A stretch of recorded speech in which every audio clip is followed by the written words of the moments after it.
గోవా వధశాలకు తరలిస్తున్న సందర్భంలో అనేక సంవత్సరాలుగా గోవులను రక్షించేటువంటి ఒక ధర్మ కార్యం కోసం నిరంతరం పాటుపడుతున్నటువంటి బజరంగ్ దళ్ కార్యకర్త Sonu Singh Prashanth Singh pi m a party గుండాలు కాల్పులు జరపడాన్ని మేము తీవ్రంగా ఖండిస్తున్నాం. ఇది ఒక దుర్మార్గమైన చర్య. ప్రభుత్వము చేయాల్సిన పనిని ప్రభుత్వము పోలీసులు చేయలేని పరిస్థితుల్లో గోవులను రక్షించాల్సినటువంటి బాధ్యతను గుర్తించి ఈ తెలంగాణ రాష్ట్రంలో అనేక సంవత్సరాలుగా బజరంగ్ దళ్ కార్యకర్తలు గోరక్షకులు గోవులను రక్షించడం ఒక బాధ్యతగా చట్టానికి లోబడి వ్యవహరిస్తా ఉన్నారు. ఇటువంటి పరిస్థితుల్లో ముఖ్యంగా భాగ్యనగర్ లో ఇది మొదటి సంఘటన కాదు. గతంలో సంజయ్ అనేటువంటి ఒక కార్యకర్త బజరంగ్ దళ్ కార్యకర్త మీద కూడా హత్యాయత్నం చేయడం జరిగింది. ఆయన కింద పడేసి కారు మీదికెళ్ళి తీసుకుపోయే ప్రయత్నం చేస్తే చావు బతుకుల మధ్య ఇదే హాస్పిటల్లో కొన ఊపిరితో ఉండి ఇలా ప్రాణాల నుంచి బయటపడ్డాడు కాదు. ఇది మొదటి సంఘటన కాదు. ఇటువంటి సంఘటనలు జరుగుతూనే ఉన్నాయి. గోవధ నిషేధ చట్టం అనేది ఉంది.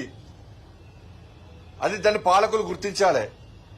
గోవధ నిషేధ చట్టాన్ని అమలు చేస్తే మాకు తుర్కోల ఓట్లు పోతాయని చెప్పి ఇవాళ పాలకులు భయపడుతున్నారు. ఎంఐఎం పార్టీకి వత్తాసు పలుకుతున్నారు. గతంలో బీఆర్ఎస్ పార్టీ ఇదే విధంగా ఎంఐఎంకు వత్తాసు పలికినప్పుడు ఎంఐఎం గుండాలు రెచ్చిపోయి హత్యలు, దోపిడీలు, మానభంగాలు, అనేక రకాలుగా ఆగడాలు బీఆర్ఎస్ పార్టీ పాలనలో ఎంఐఎం పార్టీ గుండాలు చేశారు. ఇవాళ కాంగ్రెస్ పార్టీ పాలనలో అంతకంటే ఘోరమైనటువంటి సంఘటన జరుగుతుంది. నిన్ననే నిజామాబాద్లో తెలుసు మనకు ప్రమోద్ అనే వ్యక్తిని ఇలా ఎంఐఎం పార్టీ గుండా ఏ విధంగా హత్య చేసిండనేది. ఇది మొదటి సంఘటన కాదు. ఇది ఒకటి. ఇలా గోరక్షకులు ఎందుకు వస్తున్నారు? ఇవాళ ప్రభుత్వము చేయలేదు కాబట్టే ఇవాళ గోమాతను భారతీయులందరూ కూడా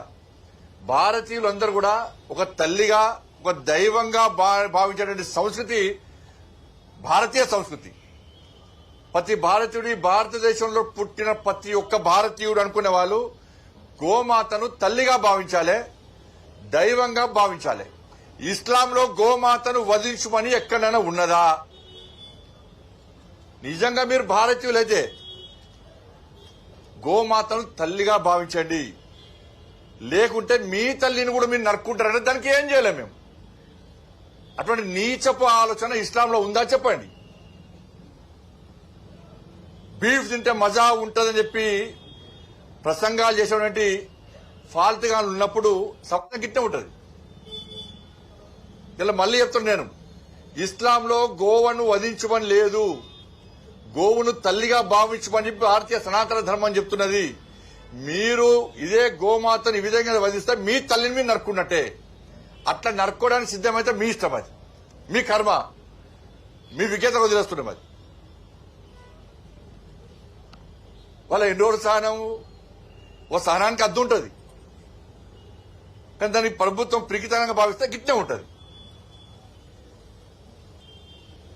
ఇలా ముఖ్యమంత్రి గారు వచ్చి గోశాలలో పెడతాను. గోశాలలు ఎందుకు పెడుతున్నావు? గోశాలలు నువ్వు ఫస్ట్ గోవధ నిషేధ చట్టాన్ని అమలు చేయి. ఇవాళ మీరు అమలు చేయకుంటే మా తల్లిని మేము కాపాడుకునే ప్రయత్నం చేస్తే, మా దైవాన్ని మేము కాపాడుకునే ప్రయత్నం చేస్తే,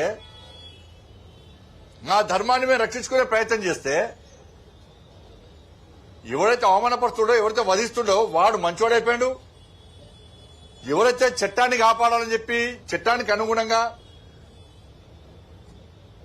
పోలీసులకు ప్రభుత్వాన్ని సహకరించే ప్రయత్నం చేస్తే వాళ్ళ మీద తప్పుడు ప్రచారాలు అవుతుంటాయి. వాళ్ళ పోలీసు ప్రెస్ మీటింగ్ పెట్టారు. ఏం పెట్టారు? నేను దయచేసి మీడియా యాజమాన్యం విజ్ఞప్తి చేస్తున్నా, దయచేసి తప్పుడు ప్రచారాలు మీరు ప్రచారం చేయకండి. మళ్ళీ రిక్వెస్ట్ చేస్తున్నాను. పోలీసు వాళ్ళు చెప్పిందంతా అబద్దం. జూబ్లీ ఎలక్షన్స్ ఉన్నాయి కాబట్టి అక్కడ హిందువులందరూ ఓటు బ్యాంక్ గా మారుతున్నారు కాబట్టి ప్రభుత్వము పోలీసుల మీద ఒత్తిడి తీసుకొచ్చి ఇవాళ ప్రశాంత్ సింగ్ అనే వ్యక్తి మీద, ఒక గో రక్షకుని మీద తప్పుడు ప్రచారం చేసే ప్రయత్నం చేస్తున్నది. దాన్ని మీడియా ద్వారా ప్రచారం చేసే ప్రయత్నం చేస్తున్నది. మీడియా యాజమాన్యానికి 2 చేతులు జోడించి రిక్వెస్ట్ చేస్తున్నా, ఈ ప్రచారాన్ని బంద్ చేయండి. మా పర్సనల్ రిక్వెస్ట్. ఇది ధర్మాన్ని మీరు కూడా అవమానపరిచిన వచ్చారు. ధర్మాన్ని రక్షించండి.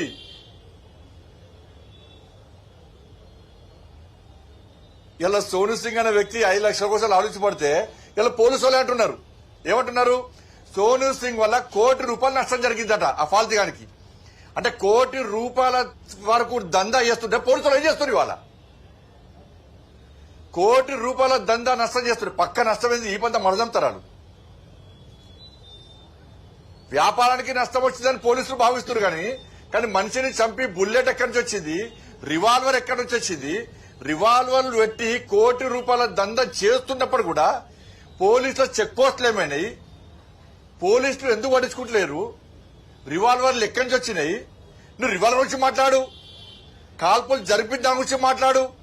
దాని గురించి మాట్లాడకుండా 5 లక్షలు డిమాండ్ చేసిందట, ₹1 కోటి దందా నష్టం చేసిందట, అందుకే కాల్పులు జరిపినట. అంటే నిందితులు సమర్థిస్తున్నారు వీళ్ళు. మీ బతికెందుకే ప్రభుత్వం?